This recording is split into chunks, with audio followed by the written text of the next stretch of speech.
The morning sun had barely climbed above the skyline when a little girl's laughter echoed through a crowded downtown cafe, cutting through the noise of hurried footsteps and ringing coffee cups. In the middle of the rush stood a tired single father balancing a breakfast tray in one hand and helping his daughter tie her shoelace with the other. What happened next lasted only a few seconds, but everyone who witnessed it would remember it for years.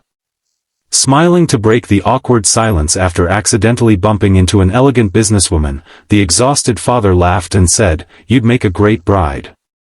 Instead of walking away offended, the mysterious CEO looked directly into his eyes with a calm smile and replied, "I would need a groom for that." The cafe fell strangely quiet, and neither of them realized that this unexpected exchange would completely change the direction of two lonely lives. Before we continue this emotional journey, please take a moment to like this video, leave a comment, share it with someone who believes in kindness, and subscribe to Heart Kindness Tales if you believe that second chances can appear when we least expect them. Your support helps bring more inspiring stories to people around the world. Elias Rowan had never imagined that life would become this difficult. For years earlier he had been a cheerful construction engineer with a modest home, a loving wife, and dreams that seemed simple enough to reach. Then tragedy arrived without warning. His wife passed away after a sudden illness, leaving him alone with their 3-year-old daughter, Ivy. Overnight, Elias stopped being just a husband. He became a father, a mother, a teacher, a cook, and the only source of comfort for a little girl who cried herself to sleep asking when her mommy would come home. Every day since then had been a battle between grief and responsibility. He worked long shifts repairing buildings during the day, picked Ivy up from daycare every evening, and spent every night wondering if he was giving her the childhood she deserved. Money was never plentiful, but love filled every corner of their tiny apartment. Ivy never complained about wearing hand-me-down clothes or celebrating birthdays with homemade cupcakes instead of expensive parties. She simply wrapped her tiny arms around her father every night and whispered that he was the best daddy in the world. Those words became the fuel that kept Elias moving even when exhaustion threatened to break him. The woman from the cafe was named Celeste Arden. At only 38, she had become the CEO of one of the city's fastest-growing architectural companies. Newspapers admired her intelligence, television programs praised her leadership, and business magazines described her as fearless. Yet behind every glamorous photograph was a woman carrying invisible scars. Years earlier she had devoted everything to building her company while postponing marriage and family. The relationship she trusted most eventually collapsed when her fiancé admitted he had only loved her wealth and influence. Since then, Celeste surrounded herself with meetings, deadlines, and endless work because success felt easier than trusting another human heart. Their brief conversation in the cafe stayed with her long after she reached her office. She could not explain why the tired father with worn-out shoes and gentle eyes remained in her thoughts. There had been no flirting, no dramatic romance, only an honest joke spoken by someone who clearly had forgotten how to think about himself. She remembered the way he had immediately apologized after bumping into her and how his first concern had been making sure his daughter had not spilled her orange juice. It was a kind of selflessness she had not seen in years. A week later fate crossed their paths again. A violent afternoon storm swept across the city just as Ivy's daycare closed early because of flooding nearby. Elias was stuck across town repairing a damaged office building and could not arrive in time. Panicked, he called every friend he knew, but no one answered. The daycare owner finally offered to wait another 20 minutes before calling emergency services.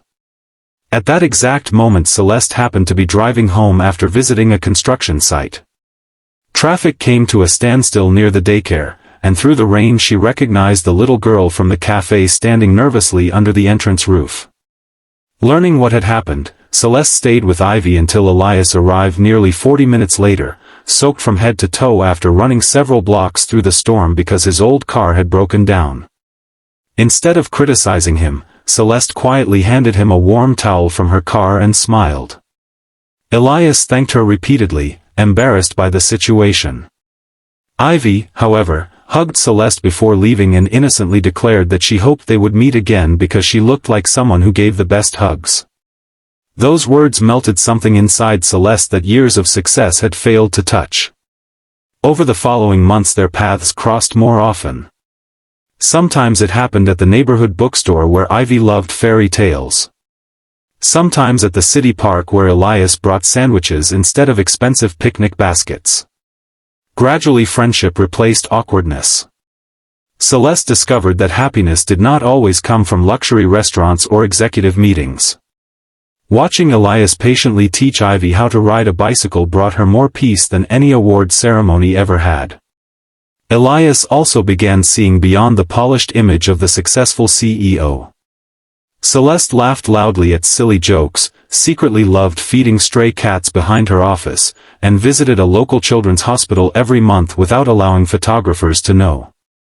Her kindness existed quietly, expecting nothing in return. Rumors spread quickly when employees noticed their CEO occasionally leaving work early. Some board members questioned her decisions. They believed someone of her status should marry another wealthy executive instead of spending time with a widowed construction worker raising a child alone.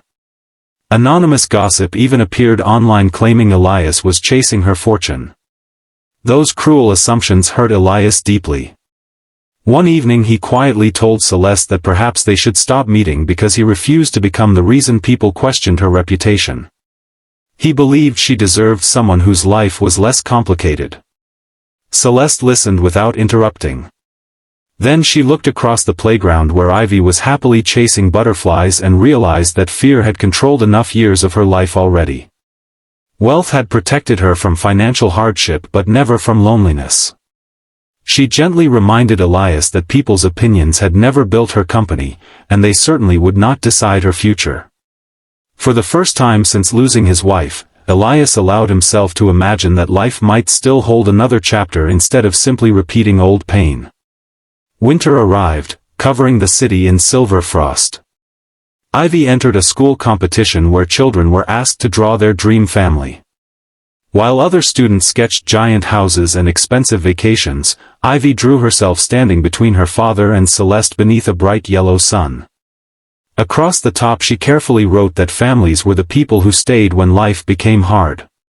When the teacher showed Elias the drawing, tears filled his eyes before he could stop them.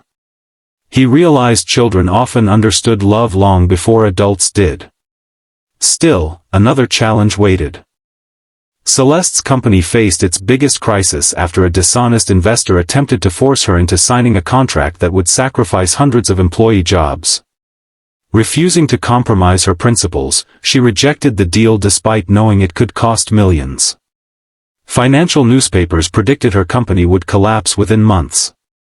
Watching her carry the enormous burden reminded Elias that strength did not always wear a smile.